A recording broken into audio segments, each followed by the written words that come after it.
Maybe it's all the Transformers Tatakai I've been streaming lately, but I was in the mood to talk about a G1 toy, so here we are on Wednesday's random review, staring at G1 Doublecross. Now, you might remember this character from his most famous role, appearing in my streams of Transformers Tatakai, because that's about all he's done fictionally, outside of a couple Headmaster appearances. Yeah, it's one of those characters that just never comes back around, though there is a Tiny Titan coming out under the name Twinferno, which might be the most epic name change a Transformers ever gotten, because let's face it, does the name Doublecross really strike you as a Transformers name? Or at least an Autobot's name, I should say? Yeah, it doesn't. So let's look at the toy, name aside. You can see two-headed dragon. And while there's a lot of bots you could claim dragon in G1, I'm looking at mostly Terracons and Snapdragon, because dragon's in his name after all. There's always things missing, there's elements you associate with a dragon that just aren't there in the design, be it wings or tail, or in the case of Snapdragon, the fact that he, looks like a T-Rex. Here, on the other hand, this is definitely Dragon. Okay, two heads, one more and I'd call it a Hydra, but yeah, I'm quite happy calling this like the original proper Dragon Transformer, and looking quite cool at it too. He is a monochrome guy with a bit of white plastic, but for the most part, all gray and black. You can only get a little bit of hits of red here and there to bring out any kind of coloring to him. Even the sticker details, mostly pretty standard, and these are just silver. Now, if this wasn't a G1 toy, I would kind of criticize the fact there's no real detailing or paint or stickering on the chest or the legs. The underbelly is just pretty bare, as are the dragon heads, which, man, way too close. I'm way too close for this. Hang on.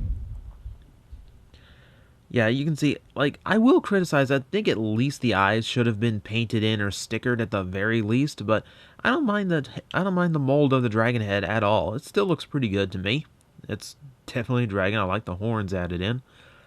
One of the details I like the most here, that chest buzzsaw. Does that look a little bit familiar to anybody? Giant monster bot with a chest saw? No. I don't know. It looked familiar to me. Maybe I'm just imagining it. You can see the dragon wings here, which are just kind of tiny compared to most. But hey, they are dragon wings, so give them credit. What I do find interesting here is, do you notice the arm? As I literally have just the arm in frame right now. Do you notice the arm? It's molded into organic detailing. There's like a molding of fur and musculature here. You can see knuckles in the hands, and you gotta get the same thing on the leg. It's weird because the rest of the toy is completely robotic, and yet these few bits are completely organic looking. And it's, to my knowledge, the very first G1 toy, the first Transformer toy to have intentional organic molding on it. Kind of weird, but at least it gives them a uniqueness, right? It's a small place in Transformers history, but it's there. On the back, you can see where a lot of the robot mode bits are coming from and where a lot of them are hiding, but you can also see a little bit more detail, spikes on the dragon tail. You can also see this little button that we can push down, and I will raise the heads out of the way so you can witness.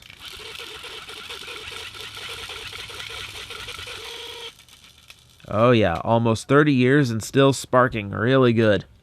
That was one of the Monster Bots things, the cold sparks that you never see in toys these days because fire hazard. So, okay, beyond just blowing sparks out of his chest, because, that's how dragons spit fire, out their chest. What else can it do? Well, the heads do have 2 points of ratcheted movement in both of their necks, as well as the ability to rotate. So there's actually quite a bit of play to them for a G1 toy. Not to mention, the jaws do open and close, so you also have that as an option. close up. And then from there, hips that move up and down. You have legs at the bend at the knee, all ratcheted. So there's detents keeping them at specific angles, but they're there. Man, G1 loved its ratchet joints, didn't it? So you actually have a lot of articulation for a G1 Beast. Strangely enough, more than you had in a lot of the first series Beast Wars toys. That's kind of saying something, isn't it? Who would have thought there'd be a Beast that it works actually better in G1 than it does in Beast Wars? But that's the way Doublecross rolls. So that aside, let's get him into his proper robot mode. He is G1, so there is not a whole lot to do here. Go ahead and take those down and flip out the legs like so. This is in that little configuration. The wings fold to the back, which in that case we get the arms folded up so they are out of the way. The necks come down, rotate out, and you straighten up. And the head flips up like so. And that's G1 Toys ain't complicated, folks.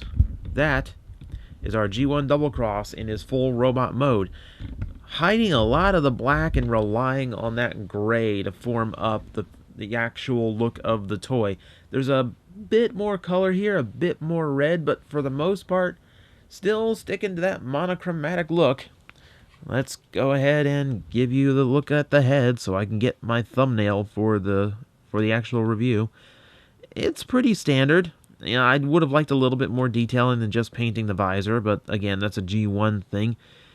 You know, he's got some horns. He's got this big crescent thing going on the top of his head. It's not a bad looking sculpt. I'm perfectly happy with that. You know, the sculpting on the heads was always actually pretty good post, after like series 2. You know, once you get into like movie toys and beyond, they pretty much had head sculpting down to that point. Now, as you can see, fairly good size. Well, actually you can't see, so I'll go ahead and show you what a Combiner War Deluxe looks like next to these guys, at least in vehicle mode. So it's bigger. It's a lot bigger and a good bit bulkier than your standard Deluxe is these days. Man, I wish I had a better example sitting close to me. I do not. Quickly, Amiibo.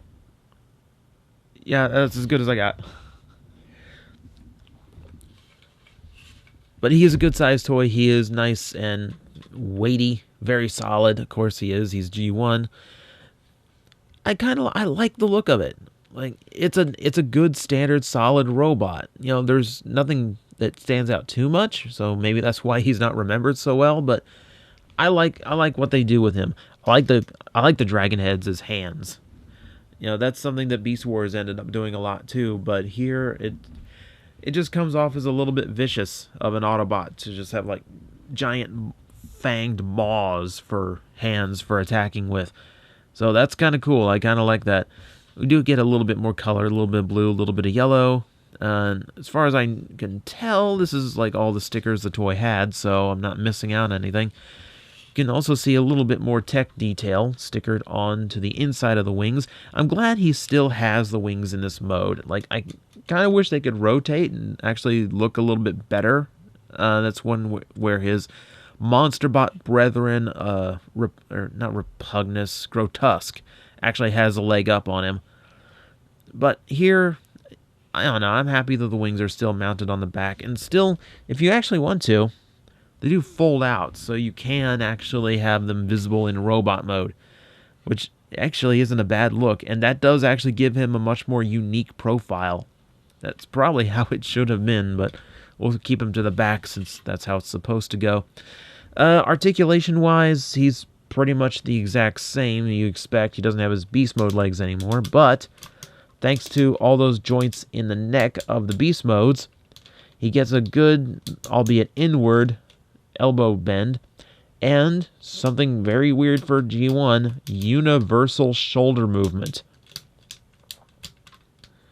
That was really rare back in the day, all thanks to how much his neck had to flex for that beast mode. So, again, it's G1, so it's pretty basic. There's nothing below the waist, and the legs are just one big shell to accommodate the transformation, so there's no real movement in the knees. You can bend them that way, but that's about it.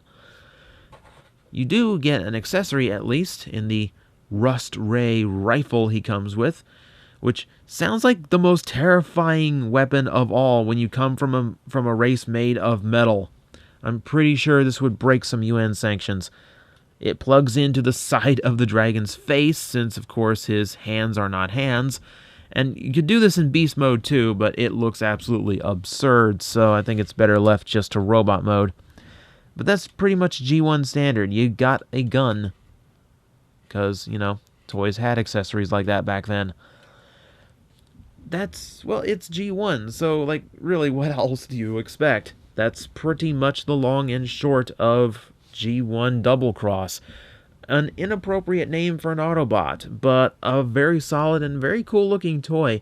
Notable for being the first dragon, being the first to incorporate organic detailing, and being one of the more annoying flame-spitting enemies in a really, really bad Transformers PlayStation 2 game in Japan. I don't know. I'm kind of hoping he gets some kind of love down the line. I love my Dragon Transformers, and I really do have an affinity for this one. Plus, we can call him Twinferno now. That's, one of the more awesome names I've ever seen.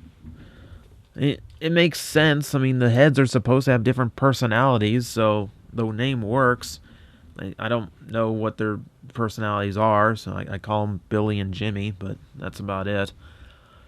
So yeah, if you're looking at him, I think he's worth a pickup. The monster bots do tend to be a little bit more interesting, though you might go for something with a little bit more color than this guy has. That's really about the only knock I can give him for a G1 toy.